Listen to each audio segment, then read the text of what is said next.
everybody. My name is Henry Witrago. I'm the creative coordinator at the Saskatoon Chamber of Commerce. On behalf of the Chamber, I want to thank you all for joining us today for this special event. A couple of housekeeping rules. Please add your name and company name on the chat box, also your website and social media handles. Please make sure you have your video on and your microphone mute until we prompt you during the question and answer segment. When you have a question for the panelists, please send it directly to our CEO, Jason Abeg, through private message. Also, please be aware that this event is going to be recorded for sharing. If you have any other questions or are having any technical issues, please reach out to me through private message. Now, to introduce the panelists, here's the Saskatoon Chamber of Commerce CEO, Jason Abeg. Thank you, Henry. That's great. Thanks for the introduction. Good afternoon, everybody. From wherever you are joining us on this very frosty day, a warm welcome to you all. Thanks for joining us for today's Saskatoon Chamber Power Lunch. A special thank you to today's Power Lunch sponsors. We have promoting sponsors CN and Campotex, so thank you both for stepping up today. And our partner sponsors, Par Auto Body and McClellan DeBoucher Chartered Professional Accountants and Western Economic Diversification. Thanks also for your tremendous support. We couldn't do this without you, and all of the sponsorship that you provide goes right back into what we're able to do here at the Chamber. So thank you very much. To all of you who are joining us today on the call, a reminder to use the link in your registration email to order some lunch from one of our Chamber restaurant members. Now more than ever, they need your support, and they're very eager to hear from you. So just click the graphic that was in that email and it'll take you straight to the Chamber directory, and you can find a great restaurant for lunch today. Now to the topic at hand. Goes without saying that COVID-19 has required all businesses to rethink how they operate and serve their clients and customers and get their products and services to market. Doing so has presented new challenges never seen before, including the stress from working from home, working within remote teams, serving customers or clients from a distance, or moving products and services online. We've all had to adjust to these dramatic and immediate changes in record time, and this has brought mental health and awareness to the forefront of conversations in our workplaces. So to that end, we reached out to some superstars in our business community to share some insights on what it takes to build resilient teams and employees and promote mental health and wellness in the workplace. So we're joined by Leon Ferguson, who's Vice President at Bridges Health. Bridges Health is one of the nation's finest multidisciplinary workplace wellness resources, offering holistic health and wellness strategies and solutions for organizations across the country. Bridges Health helps to aim individuals and employers bridge the gap between work, life, and leisure. And so in many ways, they're a health and wellness quarterback focused on enhancing organizational culture and overall wellness for clients. So welcome, Leon. Heather Ryan is Vice President, Human Resources for Federated Cooperatives Limited, or FCL, a position she's held since November 2015. As a member of FCL's senior leadership team, Heather contributes to the overall strategic direction of FCL and provides leadership across the spectrum of FCL's employee programs and HR initiatives. She also serves on the board of our Saskatoon Chamber and is a major contributor to our success and direction. So thank you and welcome, Heather. And finally, Jana Danielson is the passionate owner and certified master instructor at Lead Pilates. Jana started teaching small classes in her home in the fall of 2010. And today, Lead is a 9,000 square foot integrated health and fitness center in Saskatoon. As the owner of Lead, Jana helps clients tap into the latest trends in health and fitness. And over the past few years, Lead has grown to include many specialties, including chiropractic, naturopathic medicine, mental health services, massage therapy, body talk, reflexology, and more. So welcome and thank you, Jana, for being here today. So this is an incredible panel with incredible and deep insight into what it takes to support employee and workplace wellness. So I have a series of questions that I'll put to this panel over the next hour. And as Henry mentioned, if you have any questions of your own, chat me directly, just select my name and hit send, and we'll get to your questions as soon as we work through the ones we've prepared for this afternoon. So If that makes sense and everyone's good, let's get started. Leon, let me start with you. Oh. It's in order to last. You got these questions in advance, Leon. If you're having trouble with these, I really can't help you out. Here we go. Here's the first question. Looking back over the last year, what have you done to support the mental or physical health and wellness of your team? And specifically, how have you helped your employees balance work life and adjust to the challenges of working differently over the last 12 months?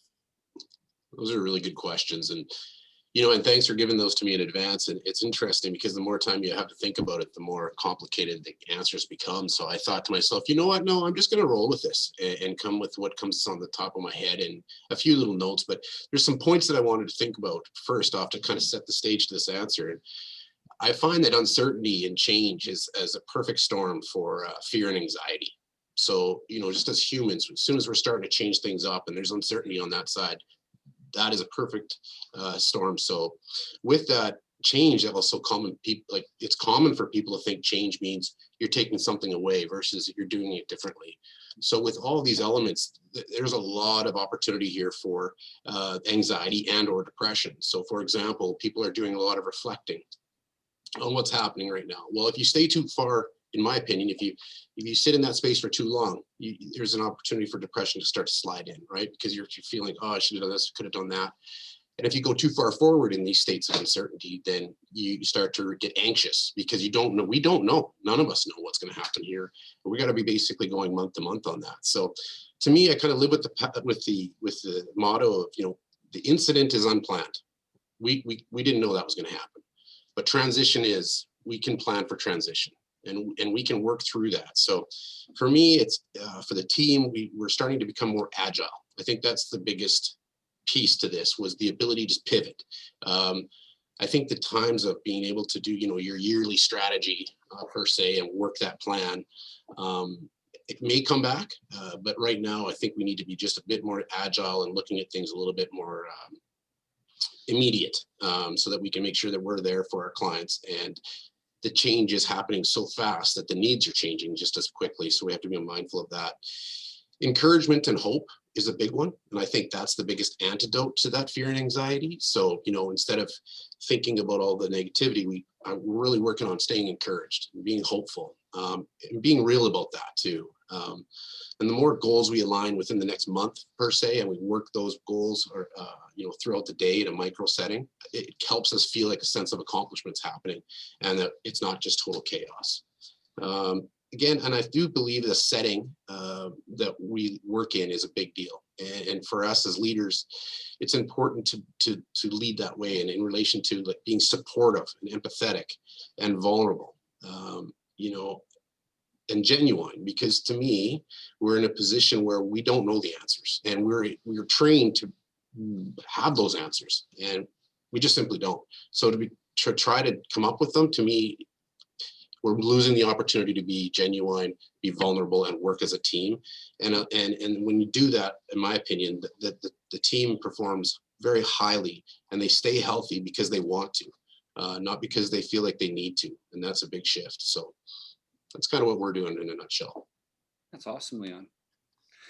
What about you, Jana? When you look over the last year, and I know it feels like a decade, but let's just think about the last 12 months. What have you done specifically to support the mental and physical health and wellness of your team? And how have you helped them adjust to all the challenges of working differently here over the last year? So you can imagine, Jason, on March 18th, when Scott Moe was having his, we were listening to him, hanging on his every word. It was like about 2 or 3 in the afternoon where he had said that we were getting shut down. And as a small business owner, you always feel like those things are going to be within your control. You know what? If you gave it the old college try and you ended up having to lock your doors, it was on your terms, right? But never in a million years that I think as a small business owner that I would be required to close because of something like a pandemic. So immediately we went into what we do best. We started creating a communication strategy, because it wasn't only for our team, but it was for the clients and the patients that were coming through our doors. There were already businesses that were starting to, you would see their social media that they were closing, and we were really waiting for the word from the province. And so what was really key was being able to communicate in a very clear manner on a day that there was, all of a sudden, our clarity was gone and our confidence was gone. As a leader, I had to step up to make sure that I could tell my team, all right, you guys, here's the plan. Here's what we're going to be telling clients and patients. Here's the emails that are going out in the next hour. My studio team, because I launched my online Pilates platform back in September of 2019, we literally pivoted overnight from 8 p.m. on that Wednesday to 9 a.m. on Thursday morning. About 40 of our 85 classes were online. So in moments where our clients, again, had no clarity and no confidence, I rallied the troops and really helped them understand that we had to show up just like we have for the past 12 years and be that consistency when nothing else really was. We had to get on the phone with our patients, canceling thousands of appointments. With my business model, like, the clinic doors were shut, but yet my studio team, admin and instructors, were still showing up online. And so it was really interesting to manage that hybrid business model. We did right away, we use Slack as our kind of backstage communication tool. We started a Slack channel called How We Thrive, so we could be posting during our day when we were, doing homeschooling our kids or making something, a DIY project. The team still stayed connected that way, and we cheered each other on, and it was so nice to be able to do that. Within about a week and a half, we started a free online, we called it Lead TV. So we had practitioners and instructors showing up on Facebook Live, making sure people were still, moving, and as they were transitioning to work at home. So my team we do what we do because we love to serve. We love to help people be well. And we had to still do that in a really unique way. And that was part of it. Is I was, managing, it was like a performance, managing the backstage, all that uncertainty, so that we could still show up for our clients and patients, was really important. We did virtual, like we did a virtual escape room. We've got a virtual quiz show coming up. I still did in September and March, I do like kind of a State of the Union address. So we come together for a couple of hours. We did that somewhere in person with the numbers we could. Everybody else was virtual. So we've still tried to find our operational and strategic cycles. We've still tried to keep that going while we've had to pivot. One of the things that was really important is that what we do, how we show up for our clients, we're like sponges, right? We take on everyone's stress if you're in a massage or in a class. And so it's been really important for me to touch base regularly with my team to make sure that, they're donning their own mask before helping others. So that's gives you a little snapshot into what's been happening at Lead over the past 11 months. Wow, incredible. I mean, and there's stories like this everywhere, but when you hear it, sort of in real time and in such a compressed time frame. I mean, going from 8 p.m. to 9 a.m. and having to completely change everything you do is unbelievable, but it's an incredible testament to being able to adapt fast and do it well. So that's kudos to you guys. Thank you. Heather, you have a much bigger organization. I don't think pivoting happens in 12-hour periods, or if it does, you're a miracle worker. So talk to us a little bit about sort of how you have approached supporting mental and physical health of wellness, mental and physical health and wellness of your huge employee workforce at FCL, and how you've helped them balance work life and adapting to changes over the last 12 months. What does that look like? Yeah, I really appreciate this question and the way it's been framed by expert panelists that I'm fortunate to be able to join here. Because when I look at how this transition has occurred over the last 12 months, prior to the pandemic, we did have a strategy around health and wellness, our Thrive FCL strategy, where, 4 dimensions, and one of them being emotional, that encapsulates these areas. But we hadn't really, dug into it, so to speak. We'd done a little bit on the physical. We were trying to define the social and the financial. And then for us, I'll never forget March 13th, for us was the Friday. A pandemic planning team came together that afternoon. And literally by Monday morning, I was presenting to my colleagues that we're going to move to remote work wherever we can. So literally that was on that Monday, and we moved almost 800 people in 48 hours to remote work. But at the same time, so for our IT folks, there was a huge push from them, but we were also looking after our team members who were frontline. So trying to make them feel safe when, it's hard to recall, but if you had stockpiles of toilet paper, or my daughter was our designated grocery shopper, and we ended up with canned peaches that we've, never eaten before, but she felt the need to buy canned peaches. But there was a behavior going on there. And so our distribution centers, folks were dealing with all these unknowns that have been said and spoken to, but we were asking them to give more hours than ever and trying to keep them safe and make them feel safe. So in the initial stages, there was a real component of just feeling safe. This was unknown. It was, to Leon's point, there was a bunch of things happening. Everyone was scrounging for information. So we had some folks, like we kind of joke, grab their plant and run, so to speak. And we wanted to make sure that it was done in a safe manner, but also set people up so that they could remain safe. And when the lockdown came into place, that we had people established that could work remote, but also have those individuals who did need to be front facing. And we provide guidance to all of our local co-op owners who are Western Canada, who are frontward facing as well. And the push for plexiglass, that wasn't even there yet. It was all the kinds of things that were happening, and trying to feed them information and make them feel safe to make their team members feel safe as well. So that was early on. We transitioned a lot of folks. We really tapped into our online. We were doing we had WebExes and things like that, but often people wouldn't turn their video on, or it was new for some folks, or they would just say, well, I don't partake in that if it's I have to call in. We really tried to ensure people could stay connected so that we could things needed to keep going, just as Jana has said, and we needed to keep things going in whatever way we could. So we really leaned into the online, what we could do virtually, keeping teams going. I know our senior leadership meetings went virtual. We were meeting at 8:30 in the morning and 2:30 in the afternoon every day, just to stay connected. But then as time has continued on, so when we look at over 12 months, things got a little more regulated with respect to something like our distribution centers, where people weren't needing to have how many rolls of toilet paper in their house at one time. And it got a little bit more secure. We had some folks go back if they were feeling safe to do so. So we had some folks go back, and then we've kind of transitioned in November again to ensuring that those folks, anyone that could work remote, could. But we were really trying to provide as many different information or modules or things to really lean into the mental health, because the connection of not being able to just the human element, read body language, get into discussions, have sidebar conversations of folks you would run into, because everything online was very purposeful, that we have a meeting. So we're going to deal with what we need to deal with, and then we're going to on to something else. And it precluded any of the disconnections. So we were starting to hear little tidbits and trying to focus on staying connected as much as possible, not just for the objectives of work, but for the human connection. So we were building in like a coffee session where people could join in.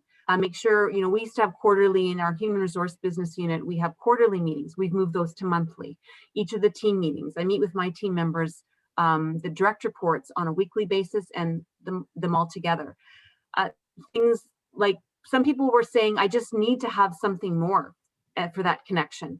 So we were really trying to reach out. And then a big part of it was to ensure that we weren't just saying, how are you doing? And people saying, I'm okay, and leaving it at that. Okay, what does that mean? Let's unpack that. I've been seeing some things, or let's have a discussion, but not everyone feels safe to do that. And I will say that, we've come a long way, but there is still a huge stigma with mental health and mental well-being.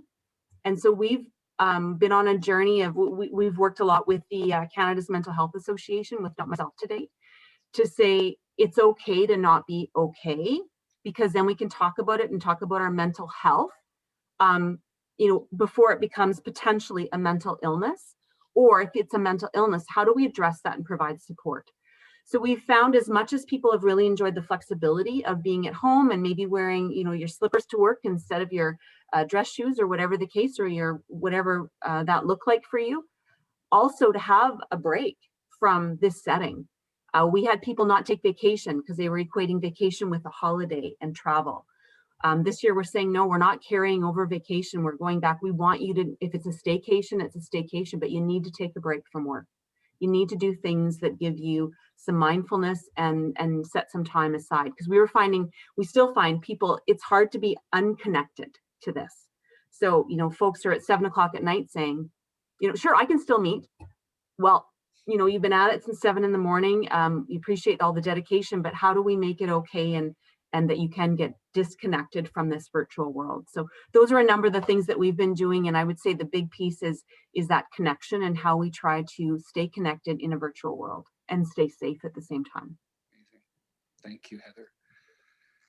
I'm going to go off script. I gave you these questions in advance, and now I'm going to ask a different question. So, this is why you get paid the big bucks. This is why you're going to get a thank you note and a gift card from the Saskatoon Chamber. This right here is how you're going to earn it. Leon, you said, in your capacity as a leader, business owner, the importance of being genuine and vulnerable and being okay showing that side of your personality, of your leadership style. I heard Jana talk about the need to be clear and confident because you've got people who are relying on you to hold it together. So I'm wondering, from each one of you as leaders of people, how did you balance the need to be clear and confident, but also show up in a genuine and authentic way in light of what was going on and your own reaction to it? How did you do it? Jana, let me throw it to you. So, okay, we're full disclosure here, vulnerability. So you guys, the night that we had to shut down, my team was we probably by about 9:30, everybody was gone home, and I was, waiting for everyone to leave. And once everyone left, because at that point I hadn't really shown any outward emotion, right? I was like that mallard duck on the lake in the summertime, calm and cool on top, but underneath the water is working like hell, right? So as soon as my last team member left, the emotional release came. And what I did, you guys, is I had to trick my brain, because I've got this. A business coach once told me, have a mantra, like wake up in the morning and have something to wake up to. And my mantra was, clarity creates confidence and confidence creates clarity.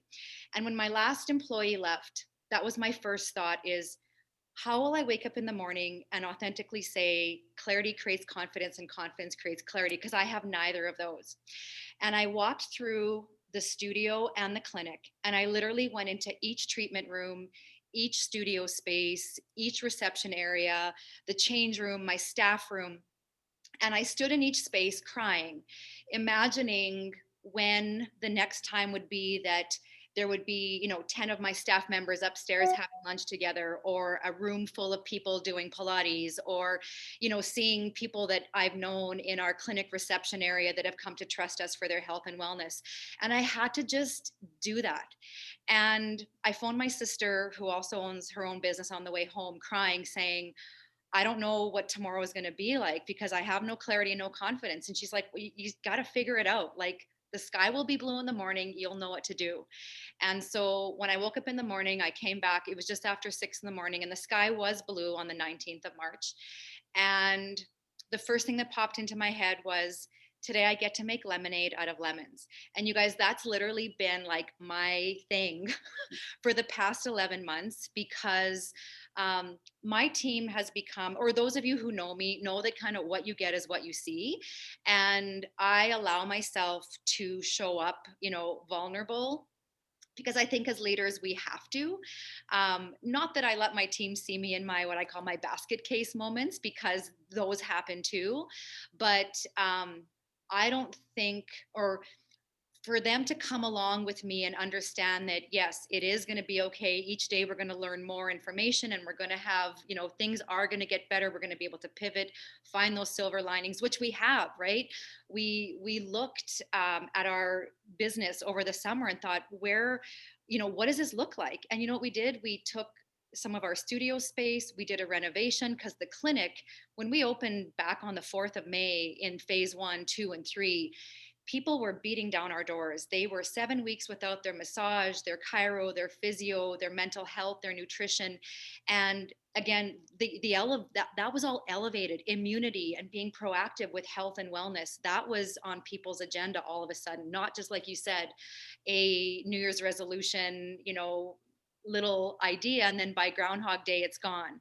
So we changed that. We did a renovation, we brought more people on, we made the business be more responsive to what our clientele was telling us they needed.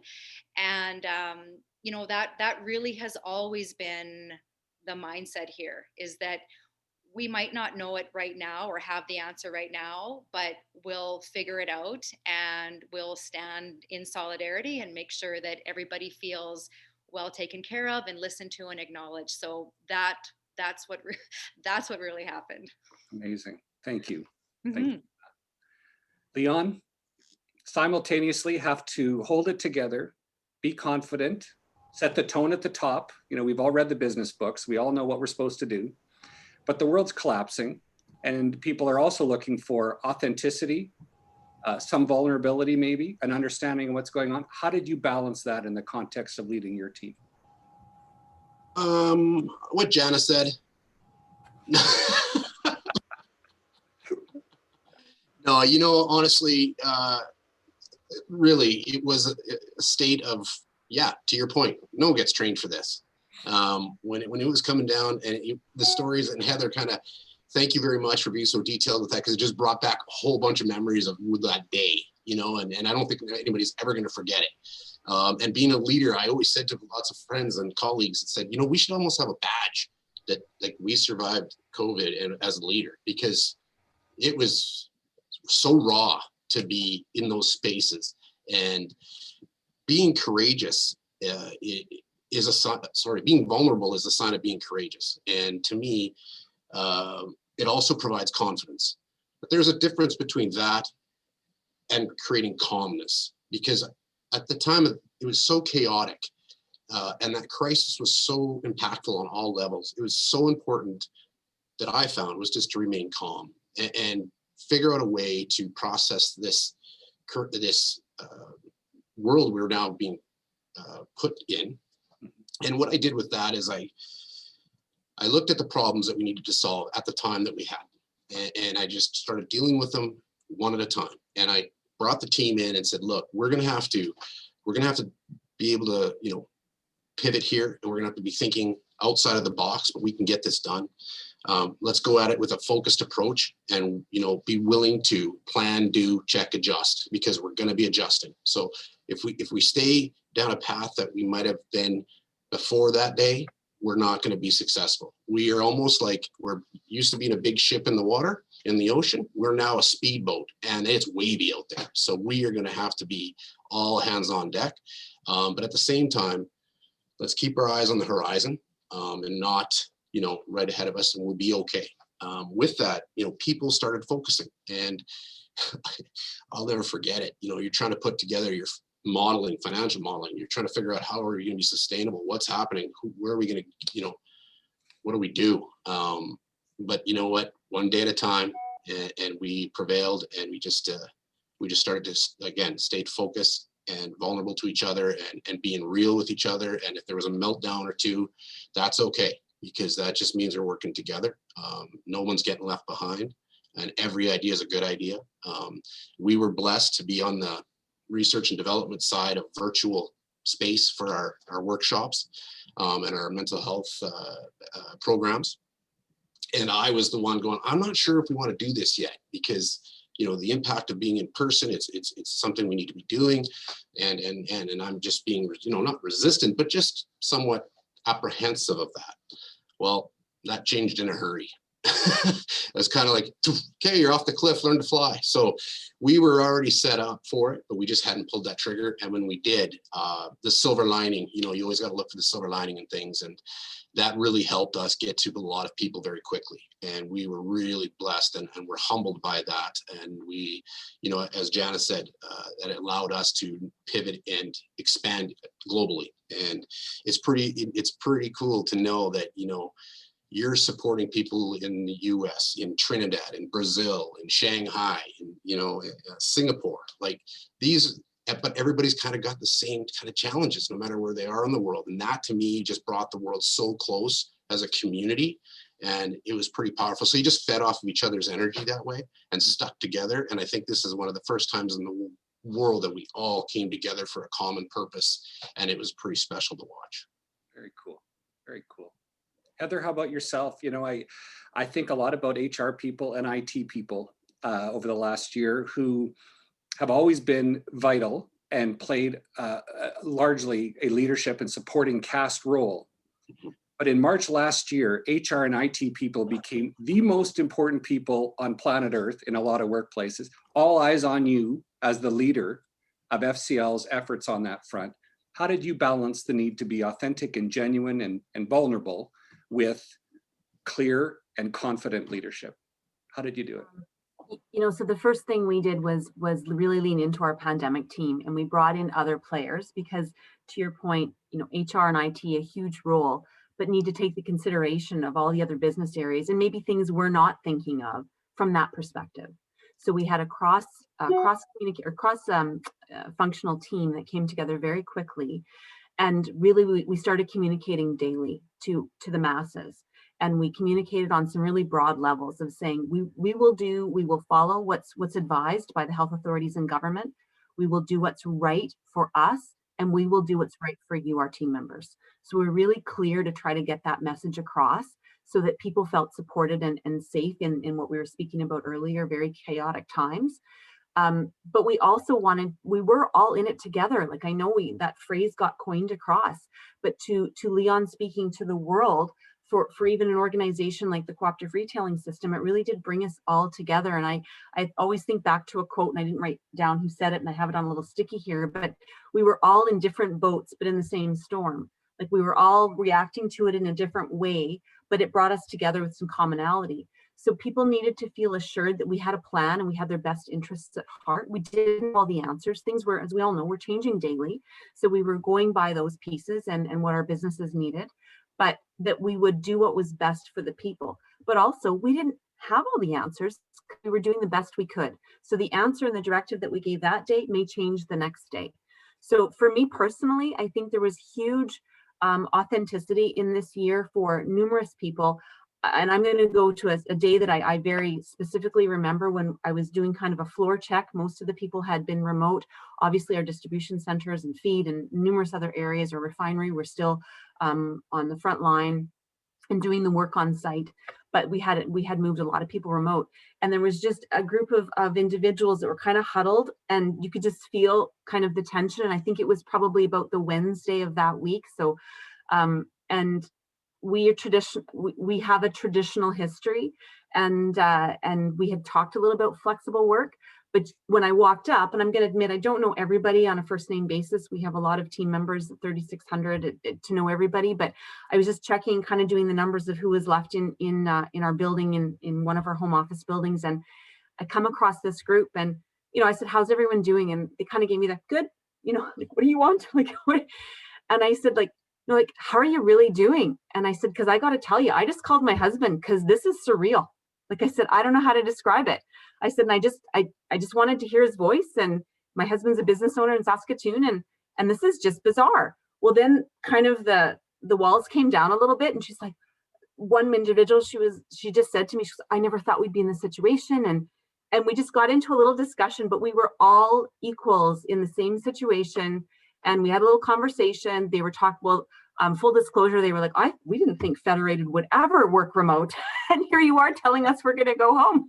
So there was some comedy in that. And so we guys look after each other and, you know, stay safe. But there was such camaraderie, and it didn't matter about title or level, or it was individuals in unknown waters, but also trying to balance that with, we're going to do what's right for our team members. We do care. We care, like, and I think that caring has come across all different avenues and planes.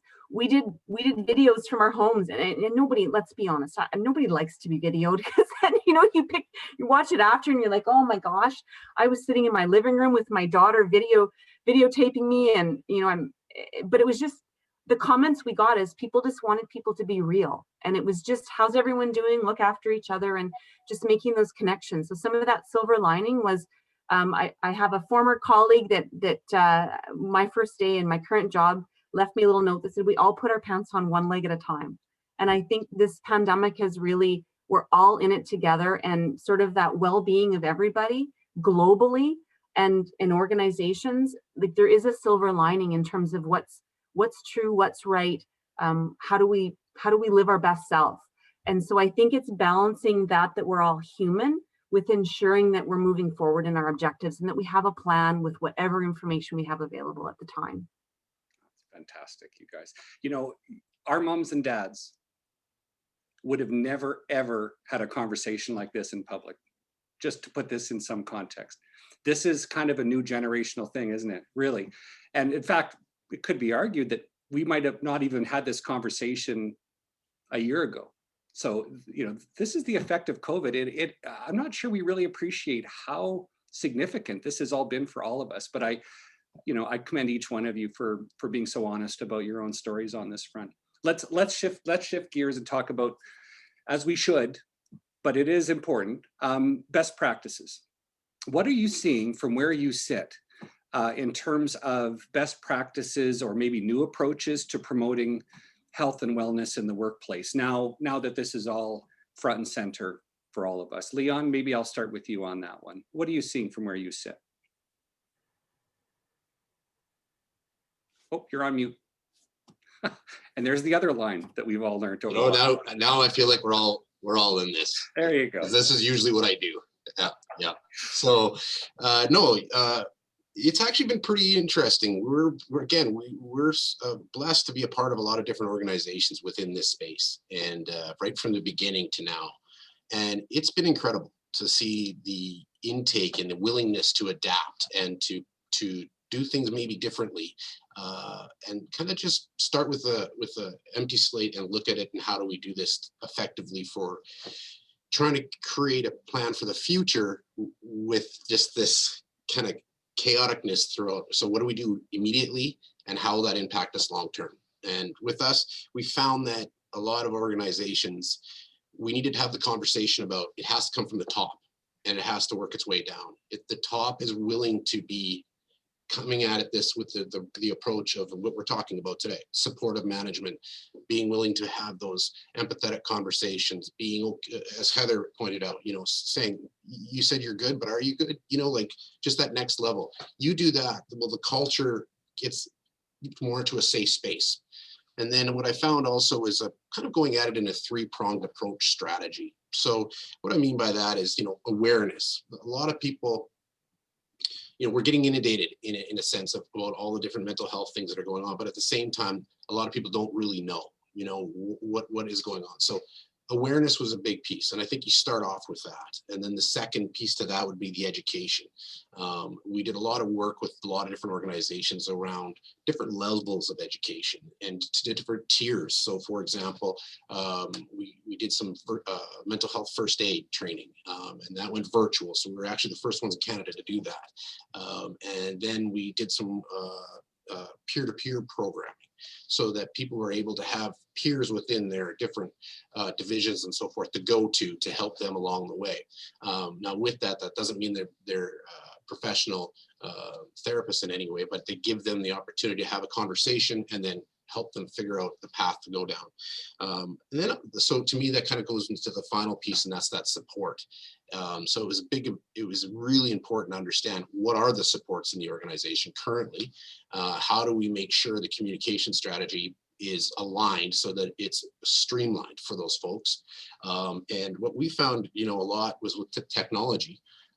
For us, we brought on a wellness platform, and that really helps be that conduit, that hub. So, doing an assessment so you kind of understand where you're at. So it takes you from crisis, where a lot of us were in, to prevention. And that's where I think everybody's trying to get to. So that was the key, is getting everybody into a prevention before it turned into a crisis component. So the ability to stay connected as a team, but then also have those shoots to go get help, the right help, focused help right away, is big. So I do feel that, again, silver lining, the virtual care that's offered around the world now, it was struggling at the beginning. I remember a few years back, people just were not engaging in virtual care. It was a trust thing. It was, I'm not sure about this. March changed all that. So I feel that now people are more receptive to that, which allows quicker supports. And the way it's set up, you're able to kind of have that look at profiles, see who they are before you make a commitment. So sometimes that's great. If you look at like a therapy, for example, if you're going to see a counselor, a lot of times it can take 4 or 5 times to find the right fit. Well, people don't realize that, and sometimes they will take that and they'll self-reflect and they'll think it's not their fault.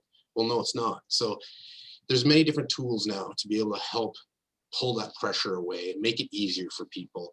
And companies and organizations are really embracing that and are taking the time to really understand what's going on out there and supporting their employees. So that's kind of what we're seeing. Yeah, sort of just taking a fresh look at it all, I guess, sort of is the theme of COVID anyway, right? To just sort of tearing up the old playbook and seeing how best to approach it.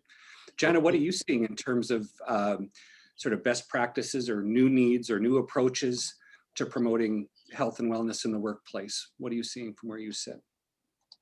From an internal perspective, our why at Lead is to educate, inspire, and move the people who walk through our doors and now show up online to become better versions of themselves. And anybody of my 50 team members could tell you that. And so the cool thing about having that as our kind of, why we exist is that internally, our best practices and even part of our business model has been just steady as she goes, because we've always encouraged our whole team to be taking classes and to be, doing their treatments and, not wait for, because we see it. What was a trend like pre-COVID is from October to December, our clinicians were slammed because everyone's like, oh my gosh, my benefits are running out at the end of December. So I'm going to do 10 massages and all my chiro and all my mental health in 90 days so that I don't have anything left over in my benefits, right?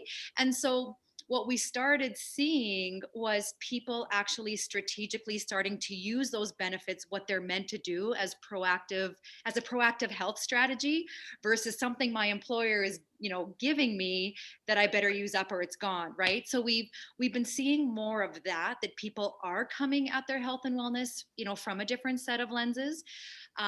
We're seeing some really cool, we've always had a corporate wellness service arm where I would go out and do lunch and learns, and we've got a virtual course called Workplace Vitality that companies would either job share and purchase with their employees or for their employees. But now we have many organizations that we are Zooming with weekly. Their employees come online. We're designing specific programs for the seated professional, or working through all of these pain points that people are, not everyone has a great ergonomic setup at home, right? And so those are some of the things that we are seeing that, the trends are actually turning into best practices where these organizations are like, this is a part of our strategy now. People are loving it. You're teaching them very specific ways to deal with back pains and, headaches and proper breathing and how do you sit properly at the desk. So those really, those digestible skills that people need to flourish in their day, because no longer for many of us, our workplace and our home is the exact same place. So we have to make sure that we're finding ways during our day to still be getting that nutritious movement, because we don't walk down the hall to someone's office anymore like we used to, right? We are just we hunker down, and sometimes we don't move for the whole day, which is not great. So those are some of the internal and external best practices that we're starting to see emerge. Very cool. And Heather, from your seat, what are you seeing in terms of either some new emerging best practices or innovative approaches on the health and wellness front in your workplace? Well, I think we've really leaned into folks that have offered the things like what Jana and Leon are talking about to provide that awareness of what's there and really make sure we were sharing those information, making it easy to access, whether it be online tools for mental or physical well-being. And but I'm going to pivot a little bit because it's hard to follow up with the great work that these folks are doing. But it's setting the environment. For us, it was ensuring that people had the space. You're saying that that's in, like early on, you're saying that that's important. Is it really important? So making sure that in our meetings, that we're saying, so are you getting some time away? Are you looking after your mental health? Did you notice that on, we call it our hub, which is our sort of our portal. Did you see on there that there's these resources and there's this coming up at this time? And are you taking, like, making it okay that we're totally supporting that it's not just something that we're putting out there, but that we're encouraging and making sure that people know it's okay and providing the flexibility. I think everyone came across where my kids are older, so they're on their own for studying and university, but I can't imagine what people went through of trying to teach their children at home and then do their work, and it was all under the same roof. And so people were giving them the flexibility to know, we appreciate that you're teaching your kids during the day, or you've got to look after children, and that you're working in the evening, but are you getting a break?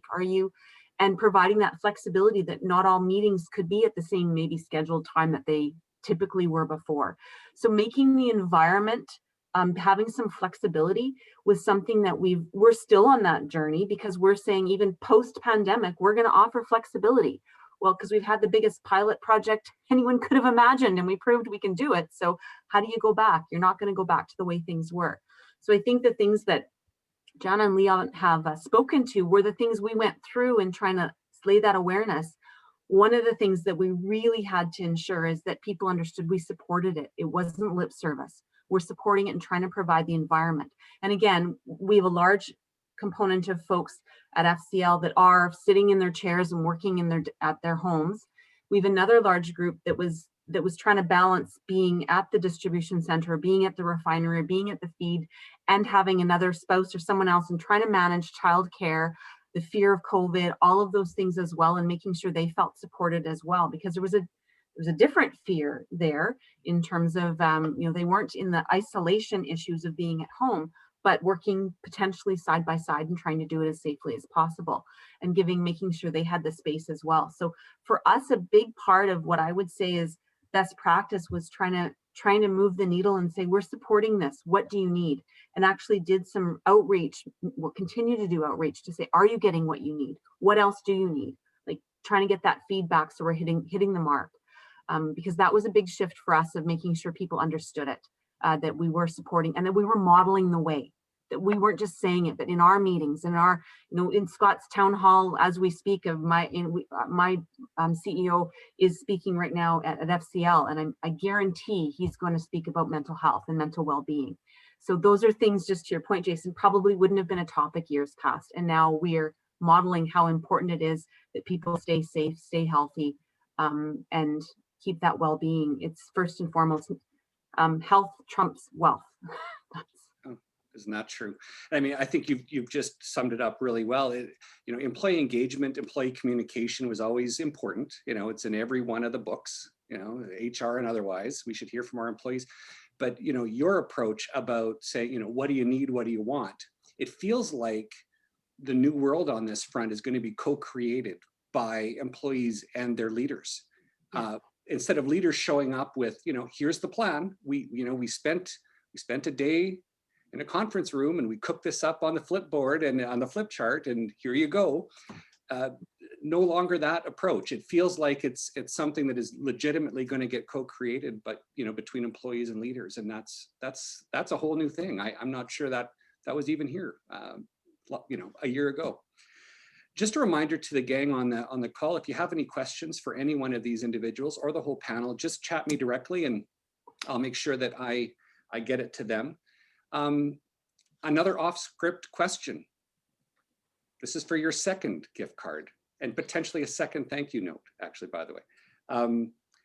Is this all just a big flash in the pan? is it possible that, we're talking about self-care, we're talking about health and wellness in the workplace, we care about being vulnerable, we want to hear from our employees, and that's all very good, but it's also maybe all in the moment. That a year from now, if we have this same conversation, maybe we should do that actually. We're going to schedule this a year from now. Do you think that this is going to stick? Or is this just in the moment talk because it's in the moment and that's how we're feeling about it? Jana, what do you think? Well, it better not just be in the moment, because then what the hell has this whole 11 months been about? Right. I'm a firm believer that there are bigger reasons why we are all as a planet going through this. And I think the pause was very purposeful. I think, even think of the language we use, like on social media. When a video went crazy, we called it went viral, right? Like we were even using the term in just really kind of twisted ways, right? Right. So, and do you notice before COVID, like I know I would have people in my circles that would, how are you doing? And they weren't just busy, but they would qualify that with I'm stupid busy, or I'm crazy busy, or I'm ridiculously busy. And, it's all for what? To wear a badge so everybody can see how busy we are, or I'm busier than you because I'm working 80 hours and you're only working 70. Joe Pilates, who is like the creator of this system of movement that has literally changed my life, taken me out of a pain cycle that I was told was all in my head, and taking 12 meds a day, literally, said that, health cannot outright be bought. It has to be worked on every single day. And if we think back to some of the simple like ways of living, my Baba is now 102 years old, and it's really cool to talk to her about everything she has seen in her lifetime. And, she just keeps saying, Jana, like, the dirty 30s were way worse than this, right? Is that, as a society, we will come out of this on the other end. And so, I'm going to do my part as a business owner, as a mom, as a good, community citizen, to make sure that the lessons learned do keep living once, we're not looking to see how many cases we have every day, or when I no longer have to have my Pilates equipment 3 meters apart and teaching in a mask, right? That is all going to be in the past one day. But I think we need to, protect these lessons, and just do better and be human beings, not always be human doing. So that's some of what I know is changing in me as a person. Love it. Thank Love you. it. Leon, what do you think? Flash in the pan, mamby-pamby talk because we're in the moment, we all feel like we should say it? Or is this here to stay? Is this approach, is this mindset, commitment to workforce and workplace wellness, is it for real? I don't want to follow Jana anymore. Or Heather. And I don't want to lead. Well, then no second gift card for you, Mr. Yeah, okay, fair enough. So no, Jana, you're such a great speaker, and you hit all the great spots, great parts. So, just to further that a little bit, and to be real, there's a lot of businesses that are going to need to really dig in once we get past this to get, back into that profitability. There have been a lot of businesses right now that are just sustaining, at a level of just barely hanging on. So yeah, there is going to be a change in, the way we do things. That being said, to Jana's point, I feel like our values have changed big time. So I think we're becoming a lot more holistic in our thoughts. And to me, that's encouraging, especially when we start talking about health and wellness. Because I think what this has brought us is a bunch of knowledge in a whole bunch of different ways. And to me, that's considered mental wealth, and that brings health. So all of that being said, I don't think we'll ever go back to the way it was before. And I talk about that too. And people say, when it goes back to normal, no, we already got to change our mindset, because that was then, this is now. And to me, it's a great opportunity to create yourself, you know, a lot of people right now are just really struggling with, you know, oh man, I got to find myself in all this and things like that. When this is all over, I'm going to be just fine. No, actually, now's your time. Now's your time to create yourself and where do you want to be, and keep going and get yourself encouraged and motivated. And that's really exciting. And I really, really love Federated Co-op's motto about thriving. I think that is just amazing, because that's really what we want to do. And Janet does amazing work with her team on assisting people throughout that. And, you know, I don't think things like that are going to change. I think that people are now more motivated to, you know, be grounded in the right ways. This has definitely reset our priorities. That said, there's still going to be some work to be done for businesses coming out of this, and we're all going to be committed. But I think we're going to work smart. We're going to be working differently. But I do feel that we won't lose what we learned from all of this. Heather, this is your shot for a contrarian view. I was going to actually, and it's going nowhere. What do you think? yeah, I was going to just be funny and say, yeah, this is just all a big fraud, and we're all, I couldn't do it with a straight face. Mic drop and just walk out. Exactly. Yeah, I'm out of here. Yeah. Rip off my mask. No. Yeah. We'll go there. But I think that just, I don't want to follow up. It's difficult to follow up. That's exactly, I 100% agree with what's been said. This is transformational as a world, globally. This is transformational. So if anyone thinks we're going to go back to normal, this is our normal. This is what people, I think that if like we've had those discussions, we talk about back to better, or, you know, next, or all of the kinds of things. I saw a chat that popped up, I think, you know, talking about the next normal, or what that looks like, something better. People are not going to tolerate something of the past. I think there's been so many discussions, and I think the internal dialogue that people are looking at what matters, what really matters. And so they're going to want to be at places, work at organizations where what they do matters, that their values are aligned, that it makes a difference. I think people, like, I don't personally, like, I think I know my family, like, you spend a lot of time in your house and thinking about, you know, what really does matter. How do I want to make a difference? How do I want to show up?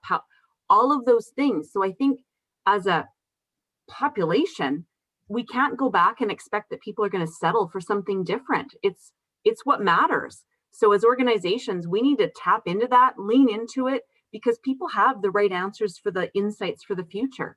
The people at the top don't have all the answers. They're just needing to pull those from the folks that are part of their teams. So I completely agree that there is no going back to some kind of, you know, pre-situation where whatever that may look like, we evolve, and that's how we sustain, is to evolve. And I think as our team members won't settle for anything less, and they shouldn't. We need to do what matters as people. And I love that, you know, we're people, human beings, not human doings, and we need to focus on what's important and what matters. So I think that the tough act to follow there with what the two of you had spoken to already. I agree with you all. And I'm glad you weren't offside, Heather, because that would have been weird for you and everybody on the call. So I'm glad this worked out. So we've talked about how to, you know, show up in terms of your employees. We've talked about how to show up in terms of your customers and continuing to serve them through all this. Let's talk about you. Let's talk about what self-care looked like for you. Just give us a sense of what you did to remain resilient, to stay strong yourself, notwithstanding the flurry of change and chaos going on around you. And Heather, I guess if it's okay, I'll start with you on this one. What did you do personally to keep yourself pulled together and resilient here?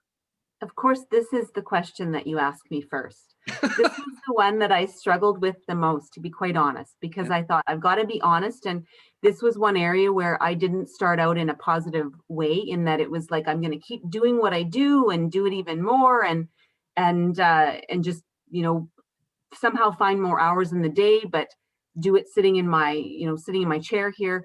And it did have it did have some physical, like, things were starting to hurt that I didn't know should hurt. And, you know, other things people talk about, that I must be doing my laundry and shrinking my pants and things like that, that it was like a little bit of a wake-up call. And so I actually had to talk to somebody and say, like, what am I doing wrong here? And there was kind of some, well, like, maybe you should eat different. Like, there was a number of things that were just so that I'm sure I would have counseled someone else on, but when you're in it and doing, you just get wrapped up in it. So I would say this summer for me was like, I got to make some changes here. I just can't sit in front of the screen from morning till night and keep going and wonder why things are hurting that shouldn't be hurting and stuff like that. So I made some dietary changes, built in some time for some stretching and exercise, and I'm not perfect at it by all means, but it did make a difference. And then I was able to be more honest with my team to say, look, like I was the one saying, I'm fine, I'm good, just let's keep going, what's next? But to actually say, no, like, okay, I played that game too, didn't work so well, so let's have a conversation. So I could be a lot more vulnerable and also kind of share a little bit. So thanks for asking me that question first, because I did not start out being a role model in that area, but I've definitely learned to adjust of what's important. And honestly, mindfulness, I miss having, like, trying to set aside some time for just being mindfulness and think through and give yourself some time to think about something other than the actions of the moment. I know it's difficult, like that's a new thing where in some cases you don't want to, but it's important to have that headspace. And especially when we may not be having those vacations where we sit on the beach or had, those other luxuries of things, that we've got to carve out that time where we don't need to be sitting on a warm beach to be able to do that and carve out that time. So I think I got better, but I'm going to honestly say I wasn't modeling the way to begin with. So thanks for asking me first, Jason. Leon, how about you? What does self-care look like for you, and how have you stayed strong and resilient here over the last 12 months or so? Well, I used to be told I look young for my age, and I'm 25. So, I don't know if anybody wants to take any tips from me. But no, but really, there's some dents in the armor. There's no doubt about it. I echo Heather's points. At the beginning, it was kind of like, Kate, you know what? I got to be there for the team. I'll take care of myself later. I'll get up, and Jana, I know I know I'm in trouble already, but yeah, you gotta stretch and stuff.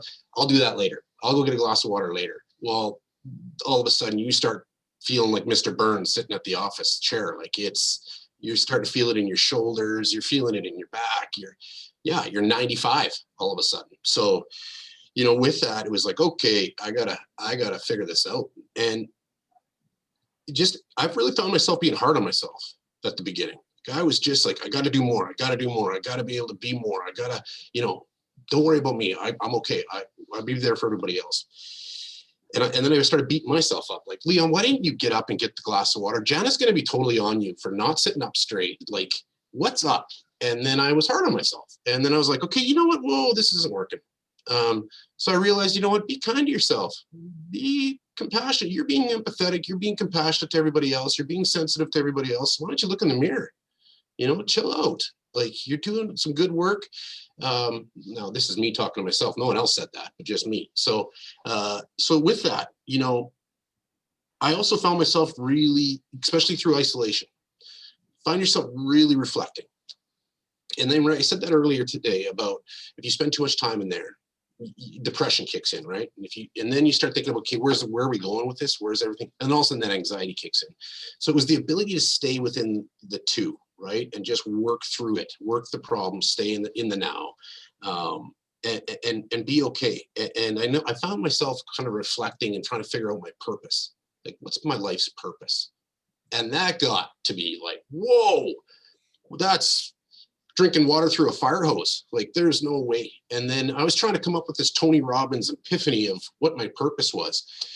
And then I realized, you know what? No, slow it down. Your purpose can be just as easy as you want it to be. It could be what's your purpose for the week. It could be what's your purpose for the month. Let's just work in micro-wise. So that really helps. And then also the whole saying about life is creating yourself. It's not finding yourself. That helped too, because that gave me that encouragement to, okay, you know what? This is a new world. Let's go out there and let's figure this out, and let's find new things to do, and let's have some fun with this. Never before would you ever see me trying to do some of the things that I've done over this last year. And now I'm like a wizard. So for example, Lego, like I am a Lego master. And anybody that knows me knows that, like, it's go time. I'm so good at it now. No, I'm like +7+ boxes now. So, but just the point is I found to be myself, and the mainstream stuff didn't work for me because I was 96 back then. I was in so much pain. I just couldn't do the go for a 2-mile walk and all that. I just couldn't do it. So I found, okay, what works for me. And then also what I did was embrace the curiosity that I had.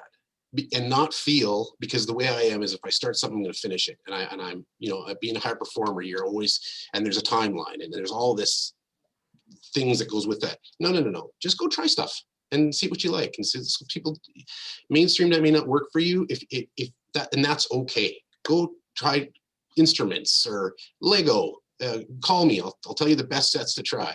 Don't lose the manuals or you're out of luck. But it's important to try to slow it down. And for me, my mind goes 1,000 miles an hour. So for me to try to stop that was trying to make a truck and try to make a Ferrari into a truck. Like, it's just not going to happen. It's going to cause more damage than good. So accepting that and trying to figure out what tools I can use to keep things going, but in a more of a therapeutic way. And that's, you know, to be honest, is, you know, I watch documentaries to keep my mind going, but I also build Lego because it's in the house and it keeps me feeling like a sense of accomplishment and puzzles and things like that. And it's kind of fun. It just takes the pressure off you for an hour or two. And I found that really works. And eating chips, potato chips, you know, like Finally, somebody's being honest. You know, Chips, Jenna, I'm not taking wine. your calls for a week. So yeah, potato chips. I am the best at telling you which potato chips to try. There it is. Yeah, no, but in all honesty, be kind to yourself. Don't put too much pressure on yourself. Be okay with today. Try new things and don't feel the pressure that it may not work for you. That's okay. Try something else. Love it. And thank you for the honest thing about the chips. Finally. I thought you were gonna beat me up with the I'll tell you Lego. what I did. I found myself going to the fridge and eating entire bags of Chip-Its. And like, you know, those are for baking. Like you're not supposed to eat Chip-Its, you know, they have a purpose. But they were there and I would eat the whole bag and I'd feel really good for about 20 minutes. And then, you know, the Chip-Its were off. So that's just a flag. But thank you for being honest, Leon. Jana, I'm guessing you don't hit the Chip-Its when you're looking at, no. So you have a different strategy. What does your self-care plan look like when you're trying to get it together? So if we're being honest, my chip of choice is the Old Dutch Ripple chip with the onion dip. That is my go-to. And I will tell you that, you know, for about the first week when we were locked down, I was getting home late and leaving early just to make sure things were all in order here. And my boys, who are now 15, 17, and 20, know their mother quite well. And I came home one night, everybody was already in bed. And I am like, do you guys know the Maynard's Fuzzy Peaches? Like, if anyone wants to work their way into my heart, it's my kryptonite. There was like not just a bag from 7-Eleven, but like the big Costco, like with a little note saying, "Mom, we love you. You're doing a great job." And there was like, you know, 1,000 fuzzy peaches waiting for me, which of course I opened up that night. But for me you guys, my health mess 20 years ago really has become my message. It's why I transitioned from a world in corporate HR to what I'm doing now as a wellness entrepreneur. And what it's always been for me, it's never been the, 2 hours at the gym, the go hard, go home. That didn't work for my body in my early 20s. It didn't. And I had to find a different way. So what I'm doing now is what I've learned and what I've built my business on for almost the past 15 years is that you have to find ways. We call it stacking. So here's like a little, did you know that once you've been seated for an hour, 50% of the blood flow to your legs has decreased? So all those tissues, if you know why you feel like you're the Tin Man from the Wizard of Oz after a heavy rain, when you stand up after 4 hours of sitting at your desk, it's because of blood flow. And how do we fix that? Get up and walk for 2 minutes. And that negates that 50% decrease in blood flow and your body is good to go. So because I've had all these little tools in this toolbox, I didn't really necessarily change much. I know that my husband and I decided that the pandemic was the perfect time to start watching Game of Thrones because there were so many seasons, right? And I wasn't just hunkering down on the couch. I was grabbing my pinky ball or my foam roller. And as I was watching 4 episodes simultaneously, I was, rolling out my IT bands or, doing what I would normally do. So I was still always stacking and finding those little ways of getting nutritious movement throughout the day. I'm part of an amazing mastermind group, which actually from a mental health and a kind of business confidence perspective, my mastermind group ended up being a huge support for me because everybody from all over the world was going through, the same things. What was most challenging, I guess, being the mom to 3 teenagers was that, you know, like no one knew if it was Monday or Saturday. No one knew what class they were supposed to be in or nothing like that. Things were just being canceled all around us. And so it was making sure that I continued to take care of myself in those little moments throughout my day, like simple things like you said, like drinking water, doing my breathing, making sure that I moved my body, which for me literally takes half an hour. I'm in the quality business of movement. I know what I need for my body versus quantity. So I don't want to make it sound Pollyanna-ish, like nothing changed for me, but how I lived 12 months ago is how I'm living now. I just had to make sure that I was like, both Leon and Heather have said, modeling that behavior, being vulnerable sometimes when it was ripple chip night and fuzzy peach, right? Sometimes being thankful that, the liquor stores were considered, that they were in the essential category, right? Because every once in a while you just needed to, it was margarita night and you made tacos for supper. So, that's the approach that I've always taken, is that I heard I'm on a virtual event for these next 3 days, and one person yesterday said,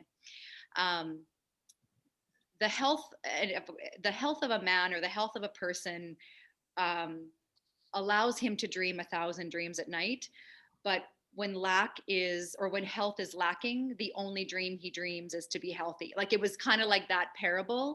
And we've heard it that, health trumps wealth, and yes, 100%.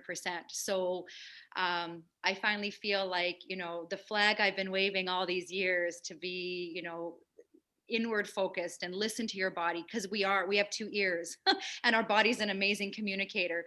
We just sometimes continue to put it, so far down the ladder rung that our mind and our body become so disconnected, and then it is like hard to find your way back. So we do things like a 21-day juice cleanse or something radical, right, to make that change, where it's just the small basics that really make the biggest difference. Very good. I'm glad you mentioned the liquor thing. I'm reminded of a story. I was telling a friend of mine that I was running out to buy a bottle of wine. And she said, oh, it comes in bottles, because she's been drinking boxes since March 2020. So there you go. You're in good company with chips, fuzzy peaches, chipettes, and Lego to your local liquor store. One last question for you all, and then we'll start to wrap it up. Can you, as a takeaway for today, because you've shared a lot of great insight, a lot of good advice, good information for us to think about. What one thing can businesses do to build mentally and physically healthy employees and teams to help them meet the challenges of the moment, the challenges of the future? What one thing can we do to do that? And Heather, maybe I'll ask you to start. That make people feel supported, that in whatever they need, in whatever area, that they're supported. Thank you. Leon, your thoughts on that? What one thing? Exactly. Inside of that, I think listening, the communication is key. And what I mean by that is that empathetic listening, listening with the intent to understand, not respond. There's times where you don't need to respond. You just be in the moment, be present with the person. I think that's incredible. And within that, that's where that vulnerability comes in, and there's a relatability that can come in with that, and your team can do some special things, and then they really shine when you have that ability to have that safe space and knowing you know, just come, it's human nature to respond to something, right? But it takes a bit of thought to say, you know what, I don't need to respond, or, you know, instead of saying, trying to fix it, just walk down the path with the person, you know, oh, that does sound tough. Let's talk about that, you know, versus saying, well, you just need to do this. No, that's not what they're looking for, maybe. Or, you know, how can I support you? What can we do together? Things like that. That, to me, we continue to do that, you know, humanity as a whole is going to continue to thrive. Awesome. Thank you, Leon. Jana, final word to you. I would just say that, you know, gone are the days where we ask our employees for their feedback and then we tuck it away in a file. I feel like it, you know, the ask and the heartfelt ask needs to be followed up by inspired action so that employees feel heard and acknowledged. And that, in my opinion, that's the basics to just keep moving forward in this business environment. Love it. God, you know, I described you as superstars. You're just super people. You're just outstanding human beings, and it's such a great reminder. I wish I could get 10,000 people on these calls, because if the general public, if people out there could hear business people like you talk the way you have, you would completely turn them inside out in terms of how much care and concern you have for your people. And so, you know, thanks to each and every one of you for being so great and funny and insightful and human today. It was awesome. I'm going to kick things over to Trina for a second. We're going to do some giveaways and that kind of thing, and then I'll come back and close it off. So Trina, over to you. Thanks, Jason. So as a thank you for spending time with us and joining us on the event, we have 3 draws from local businesses here in Saskatoon. You've all been entered into our Chamber Master system with your registration. And so if you are one of the lucky winners, I will contact you and make arrangements to get your prize to you. So our first draw is a gift pack from Colony Coffee. And that one is going to go to, the lucky winner is Wilma Poole. And our second draw is a $20 Dutch Growers gift card. And that one goes to Tammy Dunn from Dunn Wright Commercial Cleaning. Congratulations. And the last draw is a $15 Spiffy Car Wash gift card. And let me just click here. And that one goes to Heath Mulligan from the Saskatoon Star Phoenix. Yes, yes, yes, yes. Congratulations to you all. And now we'll send it back to Jason for our closing remarks. Right on. Well, congratulations, especially to Heath, who apparently has never won anything, and this might be the biggest day of his life. And so glad we could be a part of it.